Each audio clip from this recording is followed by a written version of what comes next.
Hello everyone, welcome back to my channel Academic Insights by Dr. Stuti. I am Dr. Stuti, and in today's video we are going to understand about different kind of a bank accounts. Okay, so many of the students have told me that ma'am, can you please make a video in a Hindi language so that they can understand it properly. So ये वाला video हम हिंदी में ही करेंगे. If you have any query about a language, then you can comment me. I will definitely take it into consideration.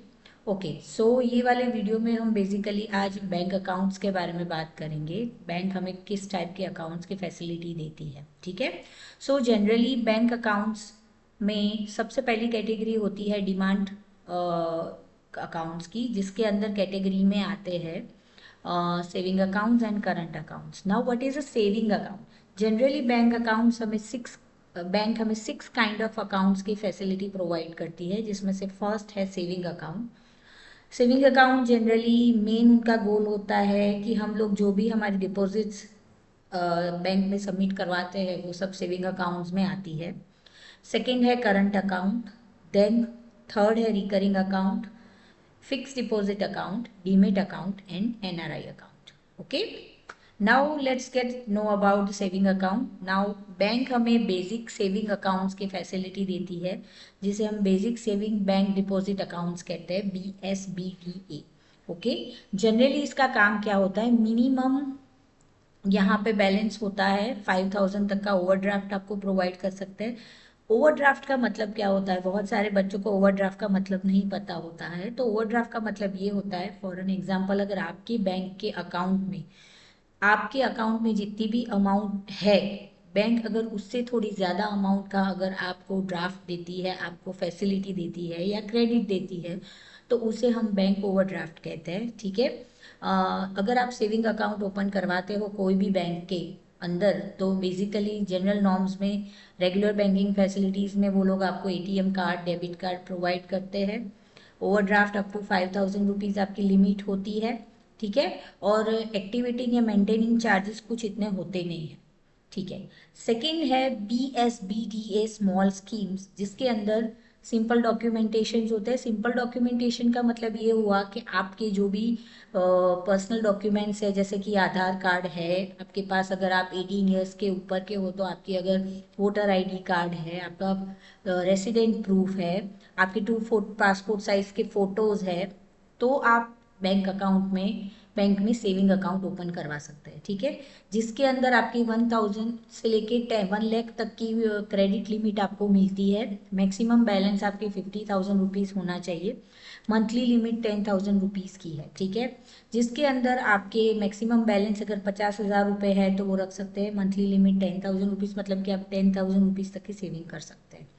नाव है regular saving account, जो हम लोगों के पास होता है, जो हमने बैंक में ओपन करवाया हुआ होता है, जिसके अंदर ज़ीरो बैलेंस से ओपनिंग होता है. ज़ीरो बैलेंस से ओपनिंग का मतलब ये हुआ कि आपको आपका बैंक अकाउंट ओपन करवाने के लिए प्रायर कोई भी फीस देनी नहीं पड़ेगी. जिसका मतलब ये हुआ कि जो स्टूडेंट्स के साथ साथ अगर जो भी पर्सन जिसके क्रेडिट लिमिट इतनी नहीं है, जो जनरली स्टडी कर रहा है, स्कूल गोइंग स्टूडेंट है, तो वो लोग ज़ीरो बैलेंस ओपनिंग में सेविंग अकाउंट्स ओपन करवा सकता है किसी भी बैंक में. कॉम्प्लीमेंट्री चेक बुक मिलती है इनको ईयरली, और क्रेडिट कार्ड ऑप्शन भी अवेलेबल होता है. ये जनरली सैलराइज पर्सन, पेंशनर्स जो होते हैं और स्टूडेंट्स जो होते हैं उसको ज़्यादा बेनिफिशियल रहता है ये वाला अकाउंट. ठीक है. और इसमें जस्ट अ सेकेंड, इसमें एनुअली आपको 4 to 5% तक का इंटरेस्ट मिलता है. ओके, सो ये था सेविंग अकाउंट. जनरली जो भी बच्चे पढ़ रहे हैं, जो भी बच्चे अभी जॉब नहीं कर रहे हैं, उनकी अगर सेविंग अकाउंट ओपन करवाना हो तो कोई भी बैंक में सेविंग अकाउंट ओपन हो सकता है. और वो बैंक ज़ीरो प्रायर अमाउंट दिए हुए, ओपनिंग बैलेंस ज़ीरो हो तो भी वो बैंक में अकाउंट ओपन करवा सकते हैं. ठीक है. नाउ नेक्स्ट है करंट अकाउंट. बैंक का सेकेंड मोस्ट ऑपरेटिंग अकाउंट होता है current account. Generally business person या ऑन गोइंग जितने भी रेगुलर ट्रांजेक्शन्स होते हैं वो करंट अकाउंट में होते हैं. मेनली करंट अकाउंट के 3 मेन कोर पॉइंट्स है. फर्स्ट है अकाउंट एलिजिबिलिटी. तो जनरली जो बिजनेस पर्सन होते हैं, चैरिटेबल या रिलीजियस इंस्टीट्यूट्स होते हैं, एजुकेशनल इंस्टीट्यूट्स है, एसोसिएशंस है, क्लब्स है, लिमिटेड कंपनीज है, जॉइंट वेंचर्स है, ये सब लोग जनरली करंट अकाउंट ओपन करवाते हैं क्योंकि उनकी daily on going life to life में जो भी उनकी डेली नीड्स होती है वो करंट अकाउंट से कंप्लीट होती है। ठीक है, मेनली यहाँ पे ओवरड्राफ्ट प्रोविजंस होता है, इंटरनेट बैंकिंग भी ये लोग प्रोवाइड करते हैं, जीरो इन्वेस्टमेंट पीएफ भी होता है। इसके साथ साथ ये जो अकाउंट है वो सब लोगों के लिए बेनिफिशियल होता है। हाँ, सेविंग अकाउंट से करंट अकाउंट में इंटरेस्ट रेट कम होता है, बट करंट अकाउंट जो बिजनेस पर्सन है उनके लिए बेनिफिशियल ही रहता है। रेमिटेंस के लिए इनके कोई लिमिट नहीं होती है, विड्रॉवल्स की भी कोई लिमिट नहीं होती क्योंकि ये करंट अकाउंट है, डेली के डेली ट्रांजैक्शंस इसमें आप कर सकते हो, तो इसीलिए यहाँ पे विड्रॉवल्स के लिए, पैसे निकालने के लिए या पैसे सबमिट करने के लिए कोई भी इतनी ज़्यादा इसमें होती नहीं है। इसमें आगे और बात करें तो इसमें अनलिमिटेड फ्रीडम होती है, आप कभी भी पैसे इसके अंदर सबमिट करवा सकते हो, डिपॉजिट करवा सकते हो और कभी भी विड्रॉ कर सकते हो। नेशन वाइड फंड ट्रांसफर्स होता है, इसकी कोई फिक्स मैच्योरिटी नहीं होती कि आप ये टाइम पे ही इसमें पैसे डलवा सकते हैं और इसी टाइम पे इसमें से विड्रॉ करवा सकते हैं। ये अकाउंट जनरली सबके लिए होता है। अगर आप बैंक में अकाउंट ओपन करवाने जा रहे हैं और अगर आप स्टूडेंट है तो बेसिकली आपको सेविंग अकाउंट ओपन करवाना चाहिए, और अगर आप बिजनेस पर्सन है, जॉब कर रहे हैं, सैलराइज्ड पर्सन है या कोई इंस्टीट्यूट चला रहे हैं या लिमिटेड कंपनीज है आपकी, तो आप करंट अकाउंट ओपन करवाएंगे। ठीक है, now the next thing is recurring deposit account। now what is a recurring deposit account? Fix deposit account और रिकरिंग डिपॉजिट अकाउंट्स दोनों का पर्पस सेम होता है, बट दोनों की जो भी रिक्वायरमेंट्स है, दोनों की जो भी पॉलिसीज है उसमें थोड़ा बहुत चेंज है। ठीक है, जब भी for an example if I am a salaried person, अगर मेरी सैलरी या मेरी डेली मंथली इनकम अगर मेरी 20,000 रुपीज़ या 50,000 रुपीज़ आ रही है, ठीक है, तो अगर वो मैं 50,000 रुपीज़ में से मेरी 10,000 रुपीज़ मुझे सेविंग नहीं करना है, ना तो मुझे करंट अकाउंट में डालना है, पर मुझे एक ऐसा फॉर्मेट चाहिए जिसमें मेरे हर महीने उसमें से सम अमाउंट निकल के दूसरे अकाउंट्स में जाए और वो उसको मैं limited period of a time, fix period of a time की मैच्योरिटी पे मैं वो अमाउंट को निकाल सकूं। तो ऐसी अकाउंट की जो फैसिलिटी होती है that is known as a recurring deposit account. ठीक है, इसकी एलिजिबिलिटी सिंगल होल्डर हो सकते हैं, ज्वाइंट होल्डर हो सकते हैं। आरबीआई ने एजेंसीज, इंस्टीट्यूट और क्लब एसोसिएशन को भी दी हुई है एलिजिबिलिटी, ये लोग भी अपना अकाउंट रिकरिंग डिपॉजिट अकाउंट्स में ओपन कर सकते हैं। ठीक है, अकाउंट की ड्यूरेशन मिनिमम ऑफ 6 मंथ से लेके अप टू 120 मंथ्स तक की होती है, मल्टीपल ऑफ 1 मंथ के जिसे कहते हैं हम लोग।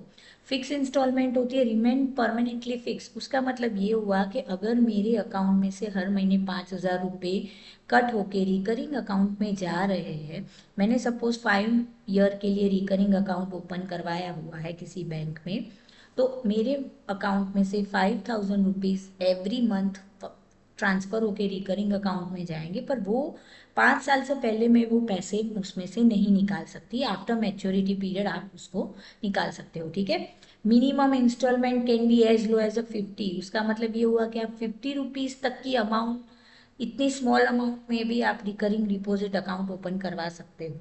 ठीक है, मंथली ड्यू बिगिंस होता है, इसका मतलब ये हुआ कि मंथ की कोई एक पर्टिकुलर डेट पे आपकी वो अमाउंट आपकी अकाउंट में से कट हो सकती है, whether it is of saving account और a current account.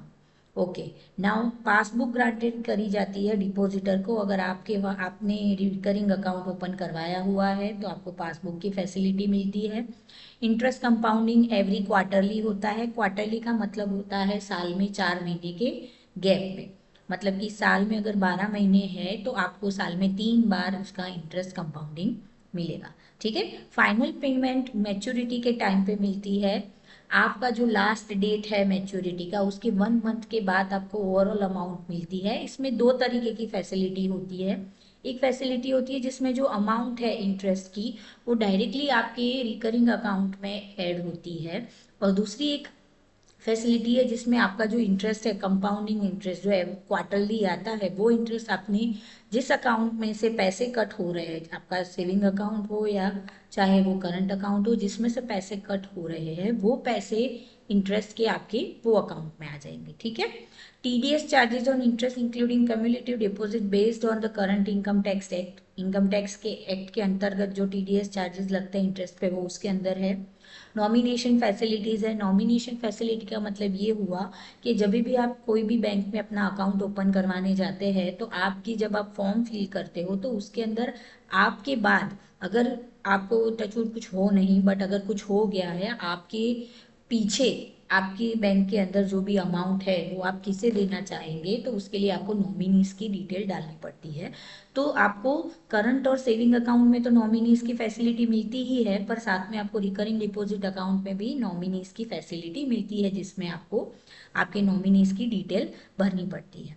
Pre mature withdrawal इसमें इतना अवेलेबल नहीं होता, पर अगर आप प्री मैच्योर विड्रॉल कर रहे हो, प्री मैच्योर विड्रॉल का मतलब होता है कि जब मैच्योरिटी का टाइम होता है उसके पहले अगर आपको कोई कारणवश अगर आपको पेमेंट लेना है या आपको आपका deposit account, recurring deposit account में से पैसे चाहिए, तो उस टाइम पे उसमें से आप निकाल नहीं सकते, और अगर आपको निकालना है तो it will be charge a penalty, और मैच्योरिटी से पहले अगर ले तो।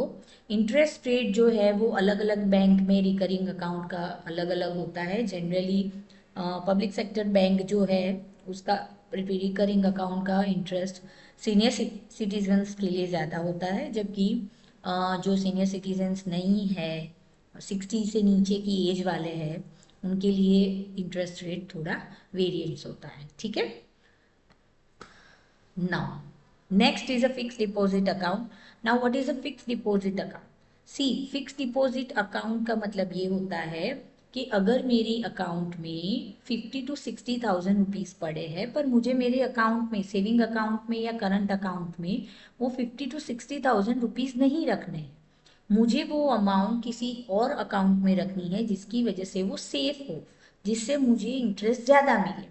जनरली सेविंग और करंट अकाउंट के इंटरेस्ट रेट से फिक्स्ड डिपॉजिट और रिकरिंग डिपॉजिट अकाउंट के इंटरेस्ट रेट ज़्यादा होते हैं, ठीक है। मिनिमम 7 डेज से लेके 10 ईयर्स तक का अकाउंट का ड्यूरेशन होता है, जिसके अंदर आप आपकी फिक्स डिपॉजिट मतलब कि आपके पैसे उसमें डिपॉजिट करवा सकते हैं। प्री डिटरमाइंड टाइम के लिए होता है, जिसके अंदर बैंक अलग अलग तरीके के हिसाब से अपने ड्यूरेशन के हिसाब से चार्जेस करती है। जनरली सीनियर सिटीजन्स को फिक्स डिपॉजिट्स के इंटरेस्ट रेट्स ज़्यादा मिलते हैं। ओके, शॉर्ट डिपॉजिट जो रिसिप्ट होती है वो 7 to 179 डेज तक की होती है। For 7 to 14 days minimum deposits आप 5 लाख तक की उसमें ऐड कर सकते हैं, ठीक है। नाउ है FDR, fix deposit receipt, okay, जिसके अंदर सिंगल या जॉइंट होल्डर है, जो बिजनेस पर्सन है, जो जॉइंट वेंचर कर रहे हैं, जो पार्टनरशिप फर्म है, क्लब्स, सोसाइटीज है, एसोसिएशन है, या फिर माइनर। माइनर का मतलब होता है कि जो अभी 18 ईयर्स का नहीं है, 18 ईयर्स से कम वाली एज का है, उसके लिए FDR अकाउंट फैसिलिटीज़ होती है। अर्बन एरियाज़ में जनरली 10,000 रुपीज़ तक की मिनिमम डिपॉजिट्स है, और रूरल एरिया या सीनियर सिटीजन्स के लिए 5,000 रुपीज़ तक की डिपॉजिट्स की वैलिडिटी है, ठीक है। नाउ अब SDR में जहाँ पे 7 से 179 डेज तक की आपको फैसिलिटी मिलती है, जिसमें आप फिक्स डिपॉजिट करवा सकते हैं, जिसके अंदर 5 लाख तक की मिनिमम आपको डिपॉजिट करवानी पड़ती है। जबकि FDR में 1 साल के 1 साल से लेकर 10 साल तक का आपका हो सकता है ड्यूरेशन, और जिसमें 0.5% एक्स्ट्रा अमाउंट मिलती है इंटरेस्ट की सीनियर सिटीजन्स को, ठीक है। इसमें भी सेम रिकरिंग अकाउंट जैसे नॉर्म्स है, जैसे फिक्स डिपॉजिट अकाउंट में भी आप मैच्योरिटी से पहले अगर अमाउंट ओपन करवाते हो या विड्रॉ करवाते हो तो आपको पेनल्टी चार्जेस लगते हैं, वो बैंक अपने हिसाब से पेनल्टी चार्जेस लेती है।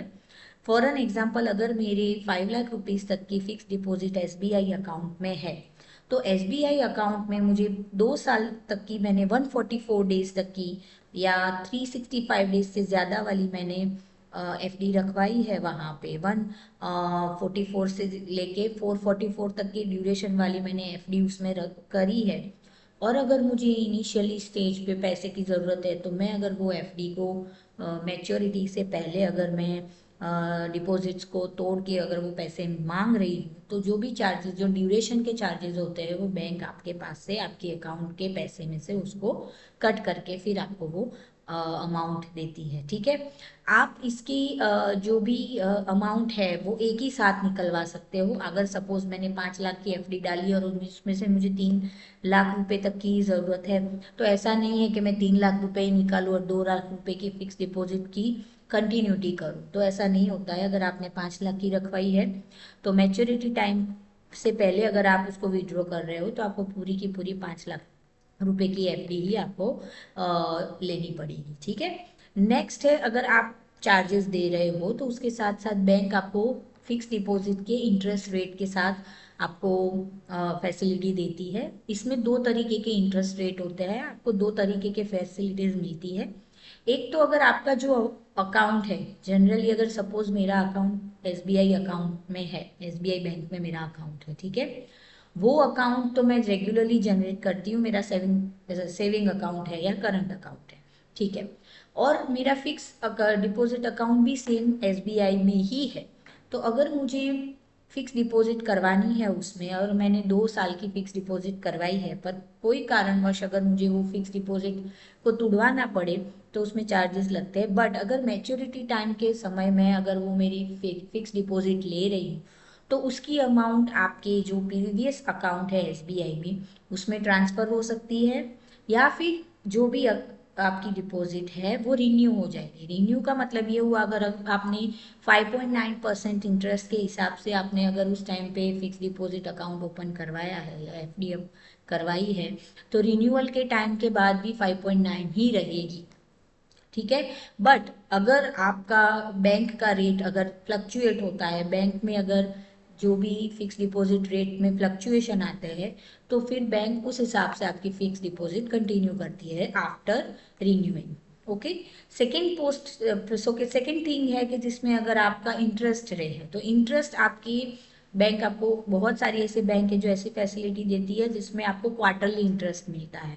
जैसे कि रिकरिंग अकाउंट में मिलता है क्वार्टरली, एवरी 4 मंथ आपको इंटरेस्ट मिलता है, जबकि फिक्स डिपॉजिट अकाउंट में आप एवरी 4 मंथ भी ले सकते हो और ईयरली भी हो सकता है, और या फिर आपकी मैच्योरिटी के टाइम पे, फिक्स डिपॉजिट के मैच्योरिटी के टाइम पे अगर आपको सारा इंटरेस्ट साथ में चाहिए तो वो इंटरेस्ट फिक्स डिपॉजिट के साथ आपकी अमाउंट के साथ इंक्लूड होके आता है।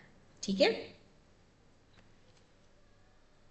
Now demat account.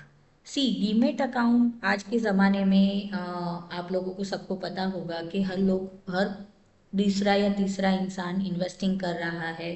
अलग अलग जगह पे इन्वेस्टमेंट करने की वजह से उनको फ़ायदा भी होता है कभी कभी। ठीक है, तो पहले के टाइम पे ऐसा था कि डीमेट अकाउंट के लिए आपको पेपर वर्क बहुत ज़्यादा करना पड़ रहा था, पर अब तो बहुत सारी अच्छी फैसिलिटीज़ हो गई जिसकी वजह से आप घर बैठे डीमेट अकाउंट ओपन करवा सकते हैं। बेसिक आपके जो पैन कार्ड की डिटेल होती है वो देनी होती है और साथ में आधार कार्ड की डिटेल देनी होती है।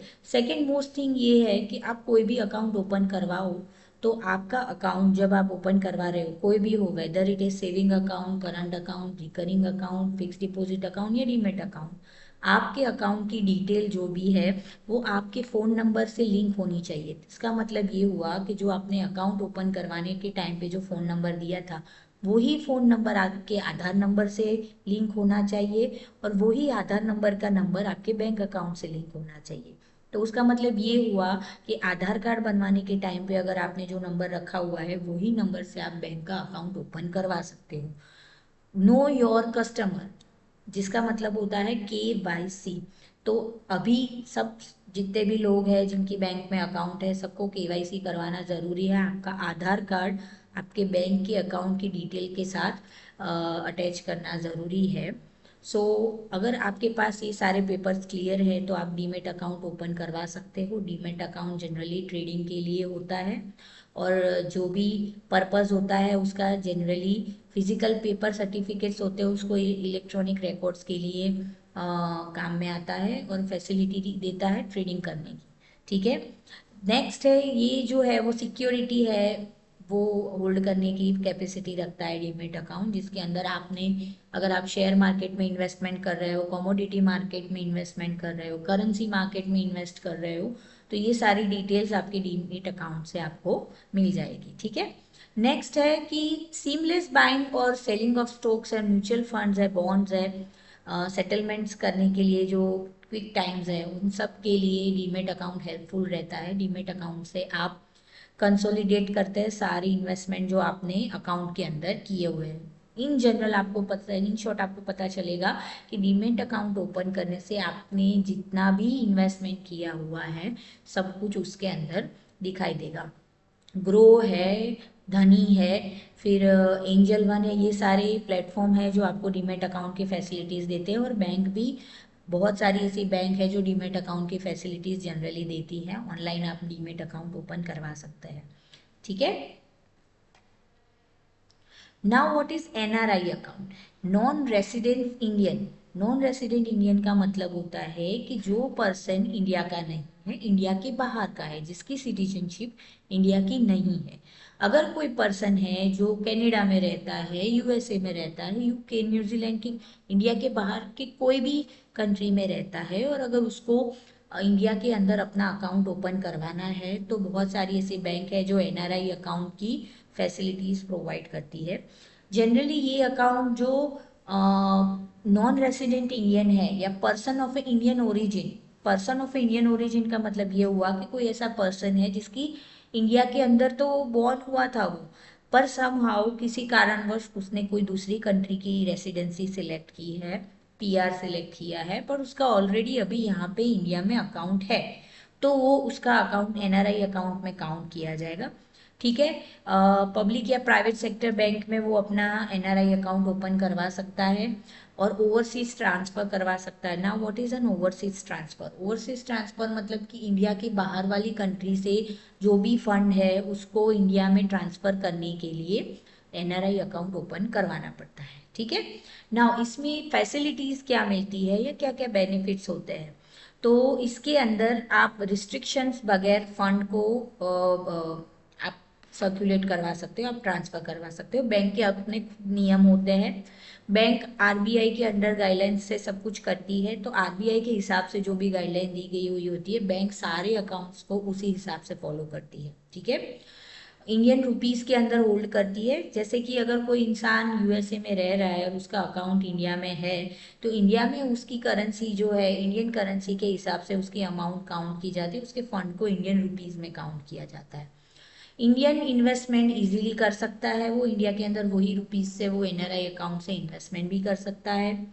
इंडिया, अगर कोई, ये कौन से इंसान से होते हैं जो एनआरआई अकाउंट ओपन करवा सकते हैं? तो नॉन रेसिडेंशियल एक्सटर्नल लोग जो होते हैं, जो इंडिया से कोई दूसरी जगह पे अब्रॉड में वर्क करने के लिए गए हो, या फिर यहाँ पे ही हो और कहीं और की रेसिडेंसी ले ली हो पर यहाँ पे वो अपना अकाउंट कंटिन्यू करना चाहते हो।